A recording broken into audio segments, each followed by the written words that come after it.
On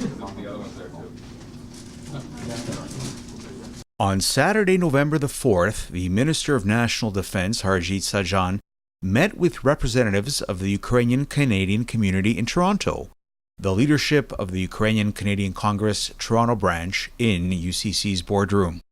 Prior to the meeting, Minister Sajjan fielded questions from some local Ukrainian Canadian media outlets. We're going to be on the banks of the Dnipro River, where you just had your visit. That's right. Minister Sajjan was accompanied by Greater Toronto Area Liberal MPs Arif Virani, Boris Dresnowski, and James Maloney.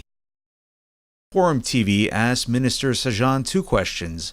The first was, does Russia pose any threat to Canada, military or otherwise? When we formed government, and we were appointed actually as ministers 2 years ago, I was given the privilege and responsibility of being Minister of National Defense. And my responsibility is to look at foreign threats.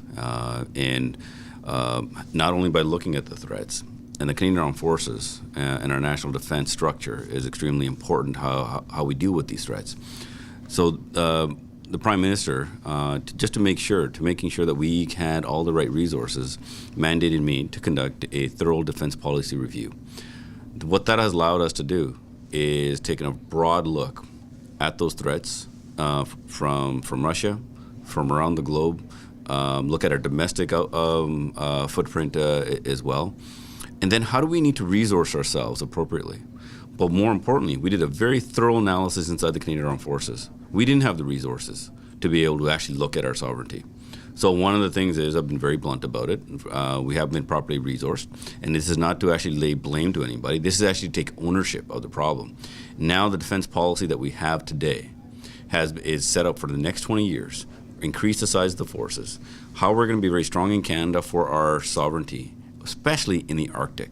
Do we have all the right resources? So now we have all the money to making sure that we have 15 combat service combatant ships. Previously, we only had enough money for 6. We're going to be putting in more money in innovation to looking at what type of new systems and radar systems we need up in the north. What new satellites are required as well? What type of vehicles do we need? What type of people do we need up north? And how we integrate this into a wider government strategy when it comes to Arctic sovereignty. So we are taking this extremely seriously, and our defense policy addresses this quite aggressively. And that's one of the reasons why our defense policy is called Strong in Canada. And what that means is have all the necessary capability to be strong in Canada, secure in North America, working with the most important ally, the U.S., and engaged in the world. All three combined allows us to have the right security framework. But what the most important thing is, we're investing in our people. We're going to be going up to over, our budget will increase by over 70% by 2026. It's a $63 billion for the next 20 years additional funding that's going to be going in. But one thing I want to just close with. The funding, our planes, the ships, all the innovation is nothing without our people. And that's why our defense policy is focused on chapter number 1, our people, and they're going to be the best in the world, and we're going to make sure that they stay that way. Thank you. Question number 2 was, in light of the recent revelations about the role Russia played in the presidential elections in the United States, is Canada concerned that our democratic processes are also being undermined? One thing I think when it comes to the supporting of Ukraine, it's across all party lines. But more importantly, it's not just Ukraine. We look at a lot of things, almost everything that we do in Europe in support of Ukraine. So for example, our leadership role that we took in NATO, of leading the battle group in Latvia, wasn't just strictly about supporting NATO. We actually looked at the wider leadership role that we're playing on how the message that it sends to Russia. So Latvia obviously sends a message, what we're doing in the Ukraine. We have a consistent frigate that's in patrol in that area as well. And plus, we actually increased our air policing into Europe as well. So we put in a lot of additions to this. So that's that footprint there.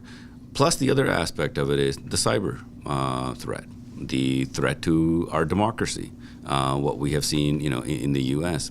So that's one of the reasons why we're taking not only cybersecurity, but more importantly, what are we going to do in the cyber domain? We're actually taking our liberties very seriously, our privacy aspect of things, but the communication security establishment, Right now, we're actually proposing in legislation, which is going through this process now, giving a greater mandate so that we can actually do something in the cyber domain.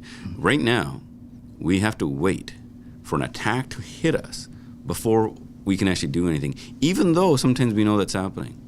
Given what's happening around the world and given what's happening in the U.S. and what Russia has been implicated in, we want to make sure that we're ready. We have the right tools. We want to make sure that we invest in the right people, the innovation, and we need to make sure that the legislation is there so that no one can actually touch our democracy, and then we can continue to send a very aggressive message to Russia of what our values are. But more importantly, I'll always end with saying is we want to have a constructive dialogue so that we can de-escalate the situations that are there.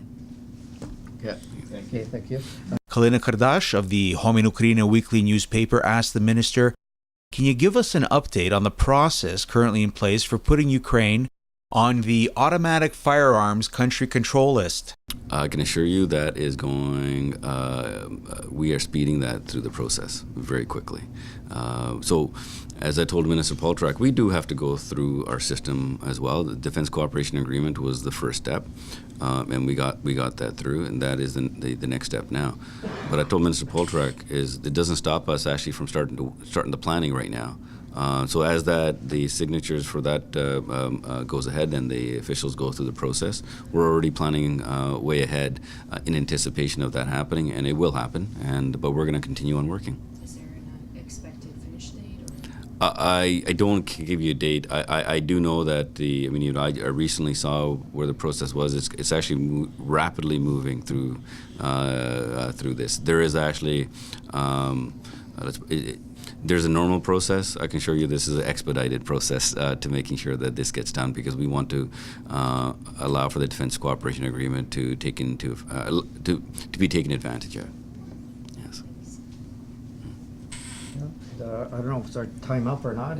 The representatives of UCC Toronto were joined by Ukraine's Consul General in Toronto, Andriy Vasilowski, and continued their meeting with Defense Minister Harjit Sajjan. Limitation has been lifted and that we've signed this agreement. And I know that